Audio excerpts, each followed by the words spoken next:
আসসালামু আলাইকুম। Easy learning for জুনিয়র্সের পক্ষ থেকে সকলকে শুভেচ্ছা ও স্বাগতম। আজকে আমরা অষ্টম শ্রেণীর ইসলাম শিক্ষা এই বিষয়টির তোমাদের কিছু নমুনা প্রশ্ন দেখে নিব। তোমরা ইতিমধ্যেই জানো তোমাদের 10 তারিখ ষান্মাসিক সামষ্টিক মূল্যায়ন পরীক্ষাটি হবে। তো এর যে প্রশ্ন তা কিন্তু আমাদের জানা নেই, বা কোন টপিকস থেকে আসলে প্রশ্নটি করা হবে সেটা কিন্তু আমরা জানি না। তো আমরা প্রশ্নের আশায় বসে থাকলে আমাদেরকে হবে না, আমাদের বইয়ের প্রত্যেকটা টপিকস ধরে ধরে আমাদেরকে পড়তে হবে। আর এই জন্যই আমি তোমাদের বিভিন্ন টপিক থেকে আসতে পারে এরকম কিছু প্রশ্ন দিয়ে কিছু উত্তর তৈরি করেছি এবং তোমাদেরকে দেখাচ্ছি। তবে আমি এই সিউরিটি বা এই গ্যারান্টি দিচ্ছি না যে এইরকমভাবেই প্রশ্নগুলো করবে বা এই প্রশ্নগুলোই আসবে, এই গ্যারান্টি আমি তোমাদেরকে দিচ্ছি না। তবে এই টপিকস থেকে কোয়েশ্চেন করতে পারে। তো যদি এই টপিকস থেকে প্রশ্ন করে তোমরা যেন সুন্দর করে লিখতে পারো, গুছিয়ে উপস্থাপন করতে পারো, তার জন্যই কিন্তু আমার ভিডিওটি করা। আশা করছি তোমরা আমার কথা বুঝতে পেরেছো। আর এর আগের ভিডিওতে আমরা অ্যাসাইনমেন্ট 1-2 দেখেছিলাম, আজকে আমরা অ্যাসাইনমেন্ট 3 থেকে শুরু করব। অ্যাসাইনমেন্টের শিরোনাম হচ্ছে শিরকের পরিণাম ও প্রতিকার। ভূমিকা দিয়েছি আল্লাহ তাআলার নিকট সবচেয়ে জঘন্যতম অপরাধ হচ্ছে শিরক, এর পরিণাম ভয়াবহ। পবিত্র কুরআন ও হাদিসে শিরক থেকে বেঁচে থাকার নির্দেশ দেওয়া হয়েছে। এবার শিরক কাকে বলে? ইসলামী পরিভাষায় কোনো ব্যক্তি বা বস্তুকে আল্লাহ তাআলার সমকক্ষ বা সমতুল্য মনে করাকে শিরক বলে। যে শিরক করে তাকে মুশরিক বলা হয়। এরপর রয়েছে শিরকের পরিণাম ও প্রতিকার। মানুষ আশরাফুল মাখলুকাত বা সর্বশ্রেষ্ঠ সৃষ্টি। আল্লাহ তাআলা মানুষকে অফুরন্ত নিয়ামত দান করেছেন। তারপরেও আল্লাহ তাআলার অফুরন্ত নিয়ামত পেয়েও যারা আল্লাহ তাআলার সাথে শিরক করে তাদের প্রতি আল্লাহ তাআলা খুবই অসন্তুষ্ট হন। তিনি ক্ষমাশীল ও দয়ালু হওয়া সত্ত্বেও শিরকের অপরাধ ক্ষমা করবেন না।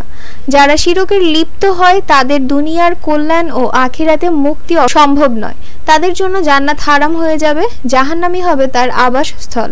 তাদের জন্য কোনো শাফাআতকারী থাকবে না। তাই সকলের কর্তব্য হলো সর্বদা শিরক থেকে বেঁচে থাকা। কোনোভাবে শিরক হয়ে গেলে পুনরায় বিশুদ্ধ অন্তরে তাওবা করে ঈমানের দিকে ফিরে আসতে হবে। আমরা শিরক থেকে বেঁচে থাকতে সচেষ্ট থাকব এবং এই বিষয়ে মহান আল্লাহর সাহায্য প্রার্থনা করব।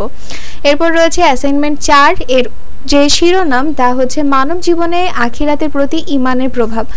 আখিরাতের প্রতি ঈমান বা বিশ্বাস মানুষকে সুশৃঙ্খল বিধিবদ্ধ জীবনাচারে বাধ্য করে।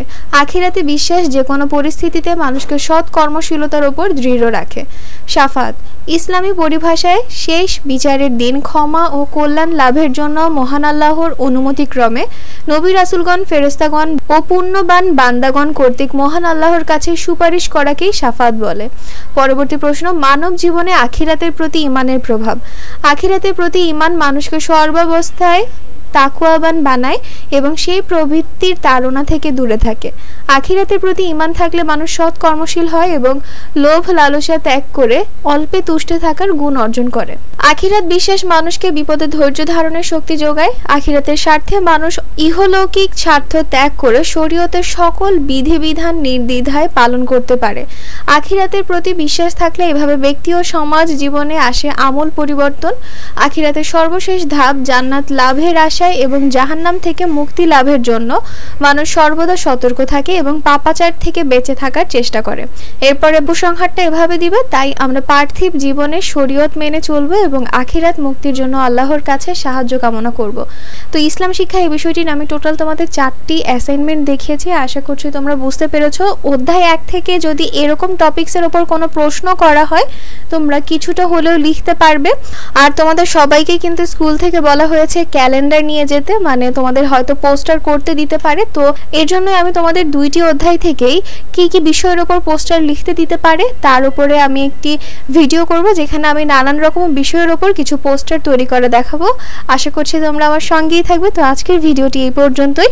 ভিডিও যদি তোমাদের কাছে ভালো লেগে থাকে তাহলে অবশ্যই সাবস্ক্রাইব করে দিবে এবং পাশে থাকা বেল আইকন বাটনটি প্রেস করে দিবে। তো আজকে এই পর্যন্তই। আল্লাহ হাফেজ।